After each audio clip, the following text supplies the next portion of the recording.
Hi, from Riverside Lanes in Laughlin, Nevada, here for the title match of today's JBT event. Both divisions at once today.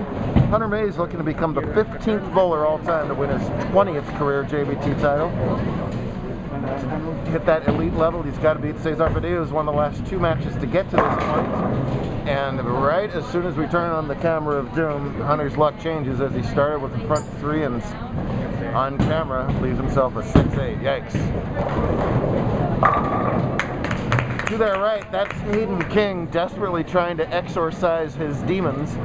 He's playing a newcomer, Elijah McMakin, for the handicap title, and he's got to win by a lot. 64 is the handicap difference here.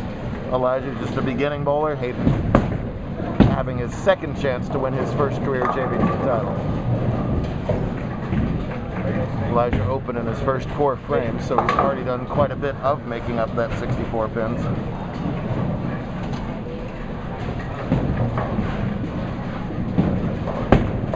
Hayden, the top seed. Elijah won the last match over Bailey Knight, and Bailey beat Bryce Snuckins in a good first rounder to set up where we are right now. Padilla won 2 matches, like we said. Beat Sebastian Huffman in round 1, and then tied Hunter's brother Chris Mays in the semifinals. Caesar won the roll-off 10-8 in the second round to set up where we are right now.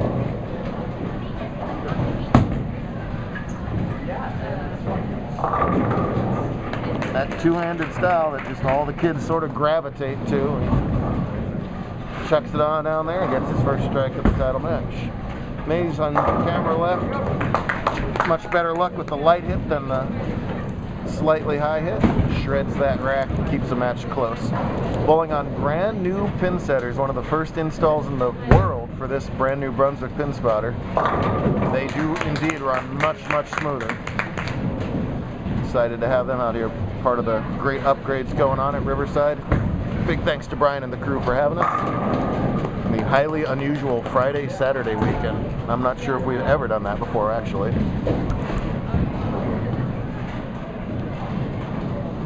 But every time I say something like that, someone always reminds me, oh no, back in 1944 you did a Friday-Saturday in Jupiter, Florida. You know what? What?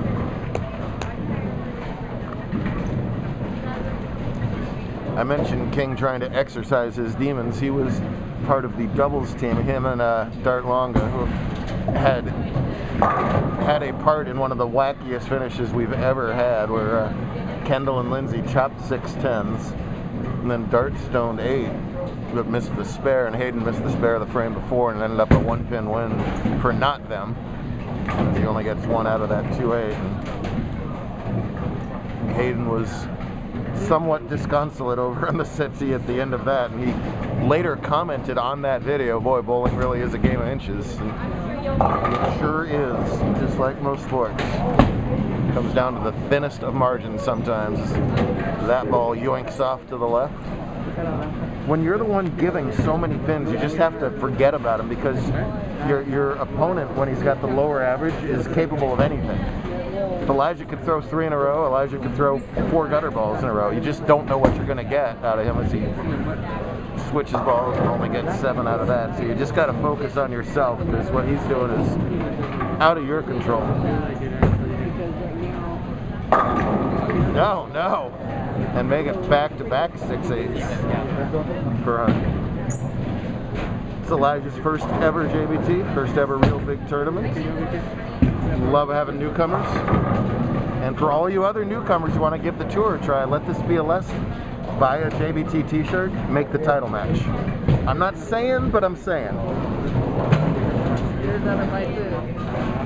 Good karma all around. Tough split for anybody, let alone a rookie here, and he's gonna kick the field goal instead. That is 6 opens in 7 frames, right? So big trouble, only 73 through 8. But Hayden's got to fill frames. Oh no! Hayden's got to fill frames himself. Meanwhile, Hunter finds a new and unexciting way to miss a 6-8 as he slides the 6 in front of the 8. That's super hard to do. So you throw your attempt good enough to make a 6-7, but don't get a 6-8. Yeesh. Another factor here, it's not just new pin spotters on lanes 1 through 8, it's new pins.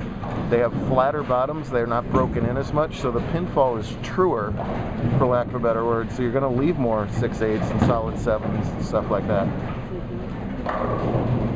Not a ton more, but marginally more, and sometimes that makes all the difference. The light hit seems to be by far the better percentage hit for him right now. With his ball speed and power, coming from that angle, those pins stand little chance. Tough spare for King, trying to avoid doing exactly that. Rats. So let's see here. He's made up 58 of the pins. He's got to win by 65. So he's got 2 more frames to make up 7 pins. So if McMakin can find a way just to grind out a mark, that would force a double out of Hayden. So lots of variables, but you see it can still come right down to it here in the 9th and 10th. Now, and Hayden comes up with his best shot of the title match in a response. Great time to throw it. Great for King right there. His fan club loves it out to the right there. There's his peanut gallery cheering him on. Oh, with the signs. Yes, we love it. Love it. How does McMakin respond? Not too bad. Makeable spare. Or in his case, a McMakeable spare. Oh, yeah. Thank you.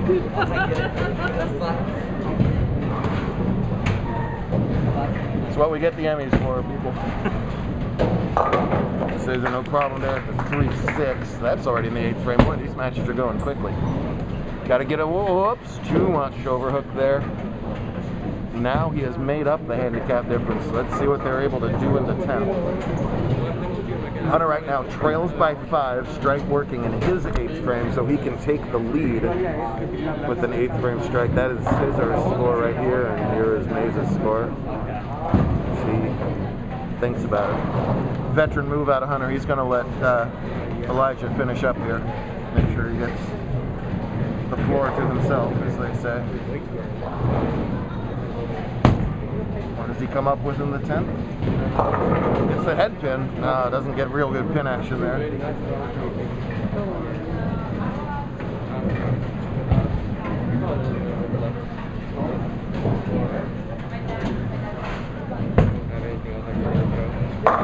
No way!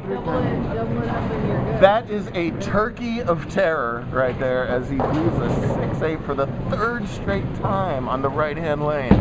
Can McMakin make the spare? No, he can't. Struggles this game to an 88 scratch score, which is 186 with his pins.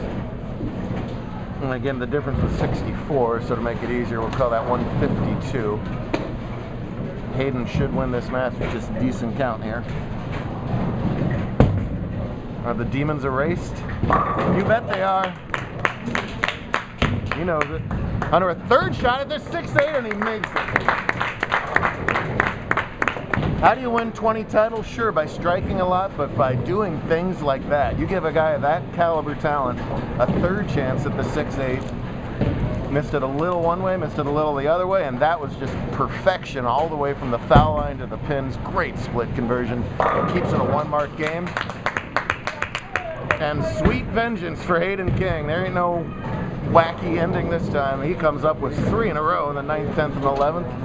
We'll see him at the Tournament of Champions later on this season.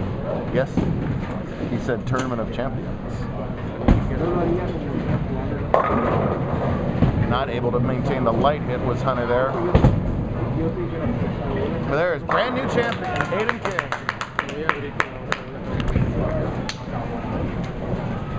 Finishes in style with 191 scratch for the back 4 to take the title away. Oh, was that the Clark cheer? I don't even know. Oh, we just made it up? It worked. That worked. 4-7, no gimme spare here. Woo! Look at that.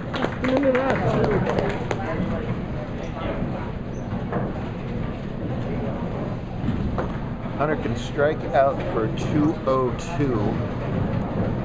199 is Cesar's pace, meaning strike spare. So if Caesar can catch a double, he'll force Hunter to double in the 10th.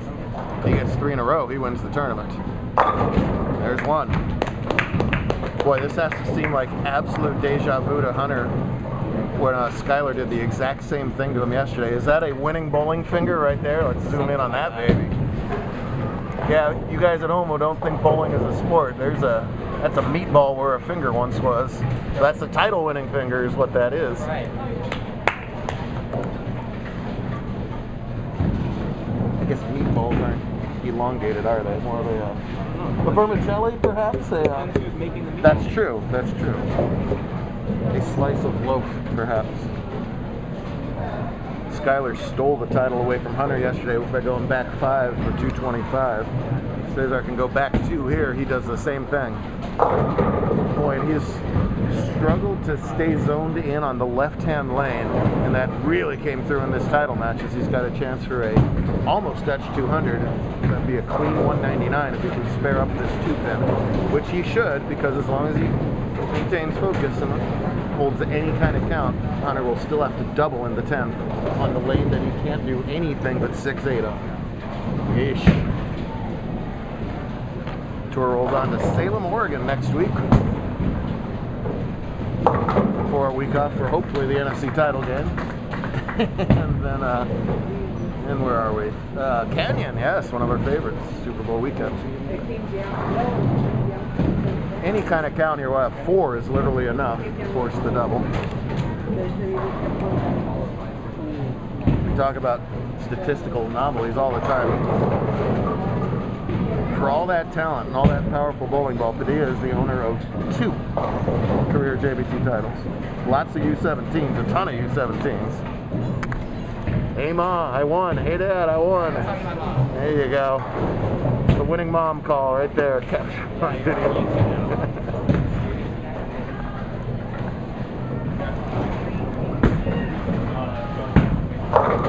That's the 4 he needed. I think he just wanted to strike and then lane out of spite.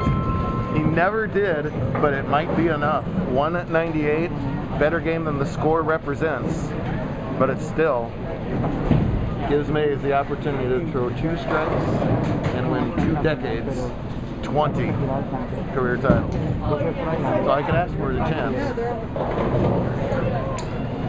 Sometimes when you leave a 6-8 once, you don't really move because you think, well, it's not going to happen again. I made a pretty decent shot. If you leave it 3 times in a row, what do you do when you know you have to strike? Loft is what he did. Can't get it to hold. It doesn't happen. Cesar could not hit the left lane. Hunter could not hit the right lane, and it ends up a 7-pin victory. Went with the extra loft to try and get it to just go a little bit longer down the lane. Instead it grabbed early. It might be overhanded with the temper level right now, I'm sure. I'd try the 2-handed. Didn't matter at all.